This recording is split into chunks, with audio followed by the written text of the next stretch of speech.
Job లేక ఇబ్బంది పడుతున్నారా? అయితే మెడికల్ కోడింగ్ మీకు మంచి ఆప్షన్. వెంటనే కాల్ చేసి కోర్సులో జాయిన్ అవ్వండి. నమస్కారం అనిల్ సింగ్ గారు. నమస్తే శిరీష. సార్, ఈ రోజు ఎందుకు సార్ గోల్డ్ రేట్ అంత డ్రాస్టిక్గా ఆల్మోస్ట్ 160 రూపీస్ ఫాల్ అంటే మనం చెప్పొచ్చు ఇట్స్ అ హ్యూజ్ ఫాల్ అని. ఎందుకంత రీజన్ ఇంత డ్రాస్టిక్ ఫాల్ మనము ఈ రోజు బంగారం ధరలు తగ్గడం చూస్తూ ఉన్నాం?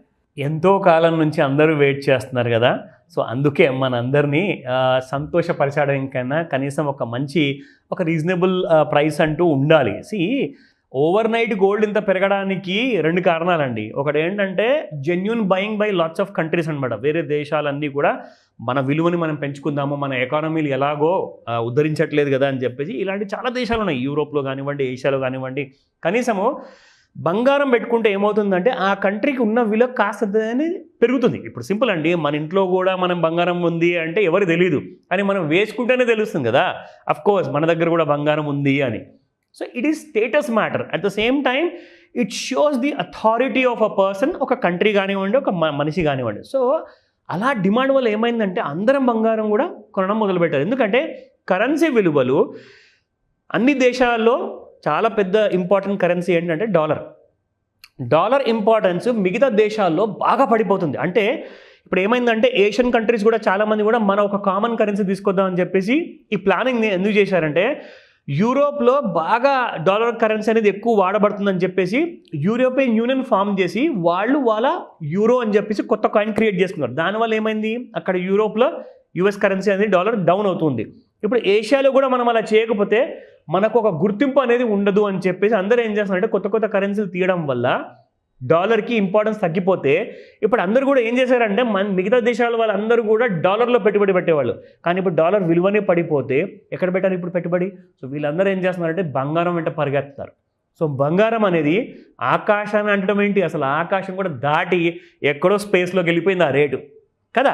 అంటే 67,000 నుంచి ఏదైతే ర్యాలీ మొదలైందో ఒక 6 నెలలు 8 నెలలు ముందు మనం చూసుకుంటే ఇప్పుడు 91,696 వరకు రావడం జరిగింది గోల్డ్ ఆల్ టైమ్ హై.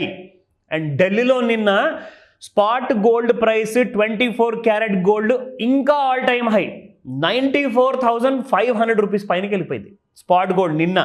ఇంకా మన హైదరాబాద్లో 92,000 వరకు రావడం జరిగింది, కానీ అక్కడ మాత్రం ఆల్ టైమ్ హై రికార్డ్స్ అనమాట. ఎందుకంటే ఢిల్లీలో బ్లాక్ మనీ ఎక్కువ ఉంది కాబట్టి. Not trying to say that seriously, just joking, but అక్కడ పెరిగింది, అది మాత్రం వాస్తవం. అయితే నిన్న ఏం జరిగిందంటే మన పెద్ద సార్ ట్రంప్ గారు ఒక అనౌన్స్మెంట్ చేయడం జరిగింది. అన్ని దేశాలకి చాలా ట్యాక్సులు విధిస్తున్నాను టారిఫ్ల రూపంలో అని చెప్పేసి చెప్పాడు. సరే, మరి గోల్డ్ పెరగాలి కదా, ఎందుకంటే బిజినెస్ అన్నీ పడిపోతాయి కదా. ఇప్పుడు గోల్డ్ ఎందుకు పెరగట్లేదని చెప్పేసి అందరూ కొంటూనే ఉన్నా కానీ నేను గోల్డ్ కుప్పకూడడం జరిగింది.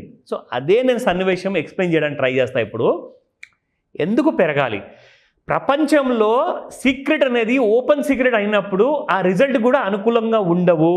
అంటే సీక్రెట్ అన్నప్పుడే ఆ రైజ్ అనేది ఖచ్చితంగా ఉంటుంది. ఆ సీక్రెట్ కాస్త అందరికీ తెలిసిపోయింది అనుకోండి, then it will become open secret. సో అందరూ కూడా డబ్బులు చేసుకుంటారు కదా, మరి అక్కడ నుంచి ఇంకా గోల్డ్ పెరిగితే అక్కడ నుంచి అందరూ ఏం చేశారంటే గోల్డ్ కొనడం మొదలు పెడితే ఇదేమో పడిపోవడం మొదలు పెట్టింది. అంటే normal money of a common man గోల్డ్లోకి దూరినప్పుడు స్మార్ట్ మనీ ఎగ్జిట్ అవుతుంది. స్మార్ట్ మనీ అంటే ఎవరు? పెద్ద వ్యాపారవేత్తలు ఉంటారు, గోల్డ్ ట్రేడర్స్ ఉంటారు. అంటే కనీసం ఒక 1000 కేజీలు 10,000 కేజీలు 1,00,000 కేజీలు కొని అమ్మేవాళ్ళు ఫ్యూచర్స్ మార్కెట్. వాళ్ళు ఏం చేస్తారంటే దే నో ఎవ్రీథింగ్. ఓకే, బకరాలు అందరూ వచ్చేసారు, ఇప్పుడు మనం అమ్ముదాము. 91,700 నుంచి నేను పడడం మొదలు పెడితే 88,700 వరకు పడిందండి. So it was a big huge fall of 3,000 rupees నిన్న ఒక్క రోజులో. ఇప్పుడు మనం చూద్దాము స్పాట్ మార్కెట్లో ఎలా క్లోజ్ అయ్యాయి నిన్న. సో 93.38 నిన్నటి ప్రైస్ ఉంటే ఇవాళ మీకు 91.64 ఉంది. It has fallen by 174. ఇంత పెద్ద ఫాల్ ఎప్పుడైనా చూసారా? 3 డిజిట్స్లో బంగారం పడిపోవడం నిజంగా it is a kind of a mesmerising news అనమాట. మీ అందరికీ గుడ్ న్యూస్ ఇది. అయితే మరి ఇక్కడ నుంచి ఇంకా గోల్డ్ పడుతుందా పెరుగుతుందా, అదేంటి ఆ సస్పెన్స్ కూడా క్లియర్ చేస్తా. బట్ బిఫోర్ దాట్ 22 క్యారెట్ చూసుకుందాం. ఓకే, నిన్నటి ప్రైస్ 85.60 ఉంటే ఇవాళ 8400 ఉండింది. అగైన్ అది కూడా మీకు దాదాపు 160 రూపీస్ డౌన్. 18 క్యారెట్ నిన్ననే అసలు చెప్పా, మొట్టమొదటిసారి 7,000కి చేరింది శిరీష 18 క్యారెట్ గోల్డ్ అని చెప్పేసి. అది కాస్త దానికి ఒక దిష్టి తగిలింది, అక్కడి నుంచి కుప్ప కూలిపోయింది. And it has fallen to 68.73, a fall of around 131 rupees.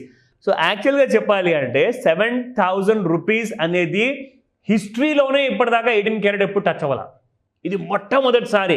So అందరికీ ఇది కూడా ఒక గ్రేట్ యూజ్ అండి. ఎవరైతే జెన్ జీ అండ్ జెన్ ఆల్ఫా వాళ్ళు కొత్తగా కొనాలనుకుంటున్నారో అట kind of a lesser carrot, same kind of glittering gold ఉంటుంది, అదే ఆభరణాలు ఉంటాయి. ఎవరికి తెలియదు అది 22 క్యారెట్ గోల్డా లేదంటే 18 క్యారెట్ గోల్డా. సో దీనికి డిమాండ్ ఎక్కువ ఉంది, గుర్తుపెట్టుకోండి ఈ మాట. Now let me show you the suspense clear చేస్తాను ఇప్పుడు. సో ఇక్కడ మనం చూసుకుంటే శిరీష, రెగ్యులర్గా మనము డైలీ చార్ట్ ఫస్ట్ చూపిస్తాం. ఎందుకంటే మీకు ఒక బియాండ్ ది ఇంట్రాడే మూవ్మెంట్ కాకుండా ఒక కైండ్ ఆఫ్ వైట్ స్పెక్ట్రమ్ లాంటి వ్యూ వస్తుంది మీకు డైలీ చార్ట్ చూస్తే. Of course if you go to the weekly chart కానివ్వండి, మంత్లీ చార్ట్ కానివ్వండి, మీకు అసలైన ట్రెండ్ అనేది క్లారిటీ ఉంటుంది. కానీ ఇప్పుడు మనము డైలీ చార్ట్లోనే ఎందుకు చూపిస్తామంటే దీంట్లో మీకు మోర్ దెన్ 90% ఒక ఐడియా అనేది వచ్చేస్తుంది. నా మొన్నటి దాకా ఇన్ఫ్యాక్ట్ 2 ఏప్రిల్ వరకు డైలీ చార్ట్లో చూసుకుంటే ఒక normal kind of rise 91,100 and 90,245. కానీ నిన్న మనం చూసుకుంటే ఒక huge kind of a bar అనమాట, చాలా పెద్ద బార్ ఫామ్ అయింది. High of around 91,700 and down of about 88,750, 700 ఆ రేంజెస్లో వచ్చింది. అయితే ఇప్పుడు నేను మీకు ఇది ఎందుకు చెప్తున్నాను అంటే అందరూ ఇప్పుడు అడుగుతారు, సార్ ఇప్పుడు ఇక్కడ నుంచి రోజుకి ఏం జరగబోతుంది అని. నేనేం చెప్తున్నానంటే ఈ హై అండ్ లో ఒకటి గుర్తుపెట్టుకోండి. 91,700 పైన 3 days కంటిన్యూస్గా క్లోజ్ అవ్వాలి, అప్పుడే మీకు 1,00,000 దాటుతుంది, లేదంటే దాటదు. 88,700 కింద 3 days కంటిన్యూస్గా క్లోజ్ అవ్వాలి, దాని కిందే ఉండాలి. అప్పటిదాకా మీకు 70,000 లేదా 65,000 అన్న రేట్స్ కుదరవు రానికి. సో ఈ 2 రేంజెస్ గుర్తుపెట్టుకోండి. Now this has become like a great wall of China. So just wait and watch. అప్పటిదాకా మార్కెట్లు మీకు సైడ్ వేస్లో ఉంటాయి ఈ రేంజెస్ మధ్యలో ఉన్నప్పుడు. నౌ లుక్ ఎట్ ది ఇంట్రాడేలో నిన్న మనకి ఏదైతే ఈ ఫాల్ అండ్ రైజ్ జరిగింది కదా, ఫస్ట్ రైజ్ జరిగిన తర్వాత 91,700 నుంచి ఒక్కటేసారి కుప్పకూలింది మీకు ఈవినింగ్ 7 PM. మనం అందుకోసమని చెప్తాము 5 to 9 మధ్యలో చూస్తూ ఉండండి గోల్డ్ ఎలాంటి కైండ్ ఆఫ్ బిహేవియర్ అన్నది ఈ కరెక్ట్గా ఈ 4 to 5 hours మధ్యలోనే ఉంటుంది. అండ్ అదే జరిగింది నిన్న మీకు ఎగ్జాక్ట్లీ స్టార్టింగ్ ఫ్రమ్ 4 o'clock నుంచి. 4 o'clock తర్వాత నుంచి చూసుకుంటే 7 o'clock లోపే మీకు పడిపోవడం జరిగింది, మళ్ళీ అక్కడ నుంచి కాస్తంత పెరిగిపోవడం కూడా జరిగింది. కానీ నెట్ చూసుకుంటే 88,700 దిగిన తర్వాత you will see directly within few weeks లోపలే, కొన్ని వారాల లోపల ఆర్ మేబీ కొన్ని రోజుల లోపలే కుదరచ్చు 70,000 చూస్తారు. వెయిట్ చేయండి, మంచి రోజులు వచ్చాయి. Thank you sir. Thank you. Welcome Shirisha. Suman టీవీలో మీ పర్సనల్ అండ్ బిజినెస్ ప్రమోషన్స్ కోసం కింది నెంబర్కి కాంటాక్ట్ చేయండి.